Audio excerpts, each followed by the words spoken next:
L'homme, par sa seule nature, peut posséder de nombreuses facultés, telles la psychokinèse, la psychométrie, la radiesthésie.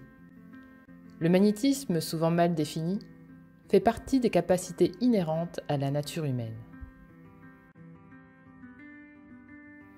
À ce sujet, l'esprit d'Allan Kardec nous dit « Lorsqu'un malade se voit rejeté par la médecine officielle, il est normal qu'il cherche ailleurs ce qu'il n'a pas trouvé dans le cadre habituel où il avait porté sa confiance jusqu'à présent.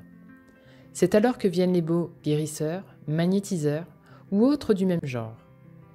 Et c'est le plus souvent davantage par désespoir que par conviction qu'il se rend chez ces derniers.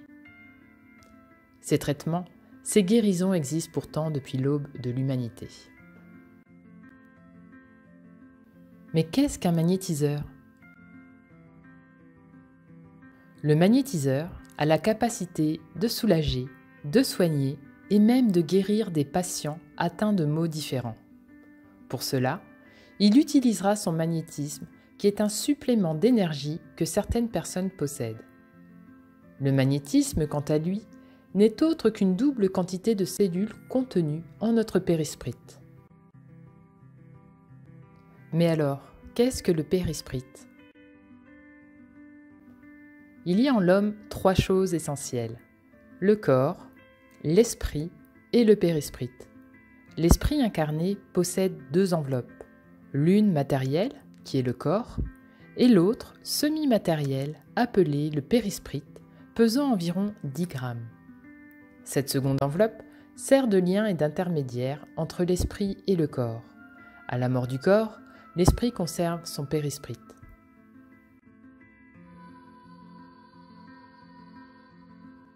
Cette énergie, ce fluide contenu dans notre périsprite, peut alors être restitué sous forme de passe, d'imposition, de souffle, afin d'apporter soulagement ou guérison pour différents maux, lorsqu'il est dispensé suivant certaines règles transmises par nos précurseurs et par les esprits. Le magnétisme demande-t-il un développement ? Toute chose acquise persiste et se transpose d'incarnation en incarnation. Par conséquent, si l'énergie magnétique est inhérente au périsprite, elle se transpose de vie en vie. Pour un magnétiseur distribuant cette énergie au cours de cette vie, il est important de préciser que plus ce magnétiseur distribuera cette énergie contenue en lui, plus son magnétisme en sera conséquent. La force magnétique augmente dans la proportion du don magnétique. Avant de magnétiser, le magnétiseur se recueille pour prendre le fluide universel pendant quelques minutes. Le fluide universel est un fluide éthéré qui remplit l'espace et pénètre les corps. Il est le principe vital, générateur des mondes et des êtres. Un esprit incarné peut-il décider de devenir magnétiseur ? Un esprit incarné ne décide pas de devenir magnétiseur. Ceux qui le sont au-delà de la formule spirit ont sans doute découvert leur puissance magnétique à leur insu, par un simple toucher, par une sensation de chaleur au niveau des mains, peut-être aussi par le simple désir de soigner, d'apaiser celui ou celle qui souffre. Mais pour nous spirites, le magnétisme est une révélation, c'est-à-dire qu'il nous est révélé par les esprits en séance spirit. Cette énergie contenue en notre périsprite existe au moment de notre création, au moment de la pulsion de la vie par la force divine, par la force créatrice. Quelles sont les méthodes pour magnétiser ? Le magnétiseur spirit applique un magnétisme éclairé, qui sait s'appuyer sur la communication avec l'au-delà, un magnétisme de méthode, et non pas un magnétisme hasardeux, empirique, voire dangereux. Le monde invisible nous a enseigné plusieurs méthodes de diffusion de l'énergie magnétique. Les passes, l'imposition, l'application, l'effleurage, les frictions, le souffle, le regard et enfin le travail sur photo.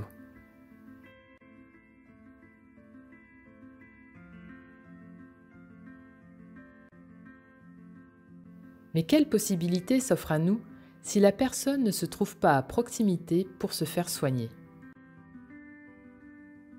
Le magnétisme à distance sur photo est également une autre façon de soigner.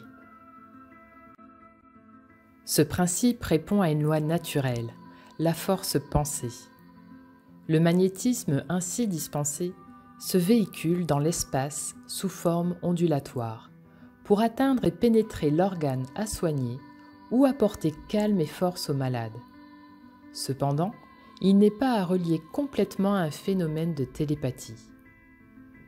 Voilà résumé rapidement toutes les possibilités offertes par le magnétisme dans le domaine thérapeutique.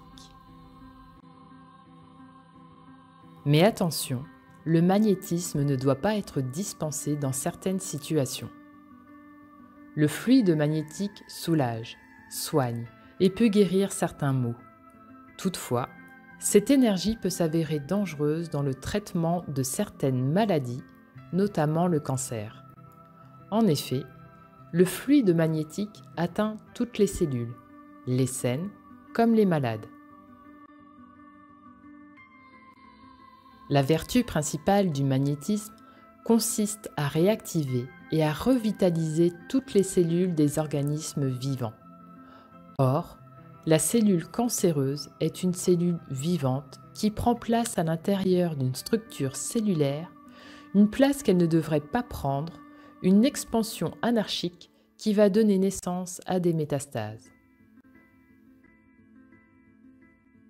C'est pourquoi le magnétiseur spirit ne magnétisera donc jamais une personne présentant une anarchie cellulaire. Ce serait donner de l'énergie supplémentaire à des cellules malades qui risqueraient de proliférer encore plus rapidement. De la même manière, les allergies ne peuvent pas être traitées par le magnétisme, car celui-ci pourrait au contraire exciter davantage le phénomène allergique plutôt que de le réduire. Et qu'en est-il de nos amis les animaux? Contrairement aux hommes, tous les animaux possèdent un potentiel magnétique. Les animaux se soignent entre eux et ont en quelque sorte le réflexe, l'instinct magnétique, par le frottement, par le souffle ou en se léchant.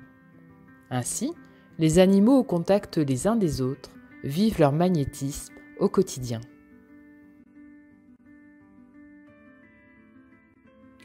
D'autre part, très peu de magnétiseurs peuvent magnétiser l'animal. Certaines personnes possèdent un magnétisme dosé, c'est-à-dire qu'elles peuvent redistribuer leur énergie magnétique autant pour la nature animale que pour la nature humaine. Mais attention, il serait dangereux pour nos compagnons de recevoir un magnétisme qui n'appartienne qu'à la seule nature humaine.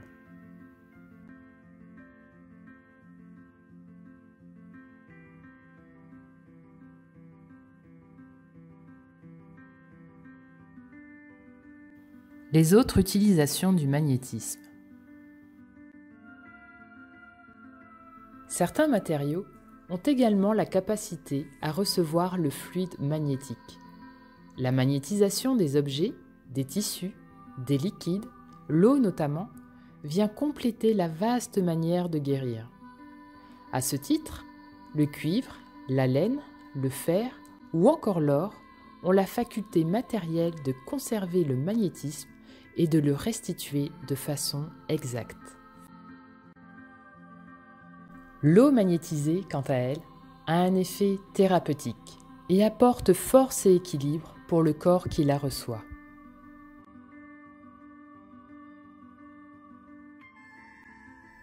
Le magnétisme peut être aussi utilisé sur les cultures végétales, suivant des techniques très précises avant les semailles ou la plantation, afin de permettre un meilleur développement ou une croissance plus rapide.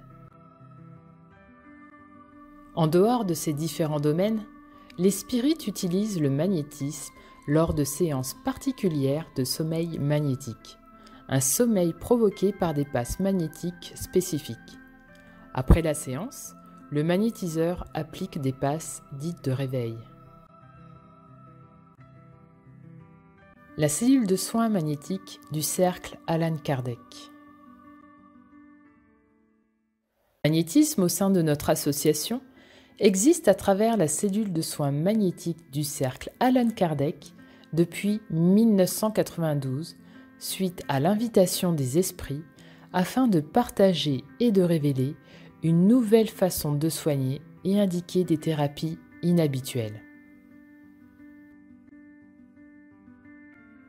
Le cercle Allan Kardec propose donc une structure ouverte à toutes les personnes désireuses de recevoir la thérapie spirit au sein des villes de Nancy, de Besançon, de Belfort et de Paris.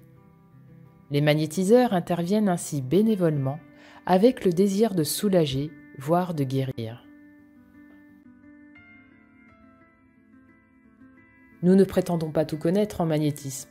L'enseignement des esprits en ce domaine reste progressif à notre entendement et à nos possibilités, et nous ouvre déjà les chemins du progrès. Vous l'avez donc compris, tous les êtres humains sur cette planète n'ont pas la possibilité de magnétiser.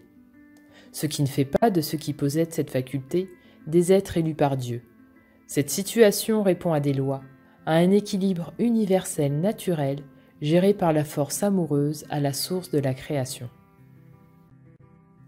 La cellule de soins, quant à elle, n'existe que pour soulager les souffrances d'hommes et de femmes qui ont le désir conscient de recevoir une thérapie différente, tenant lieu et compte de leur état spirituel.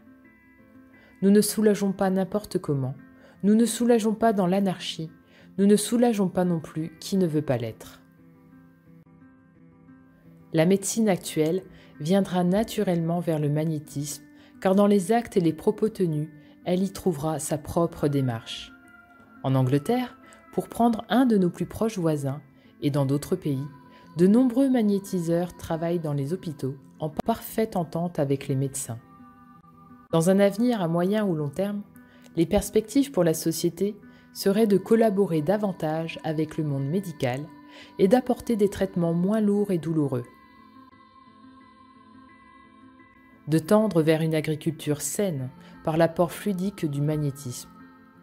Le magnétisme est une faculté qui doit être mise au service de la communauté. Pour conclure, l'esprit de Puységur nous dit « Ce qui est en plus dans ton corps sera redonné à ce qui est en moins dans le corps de ton prochain. Telle est à la fois l'origine, la réalité et la destinée de la force magnétique. »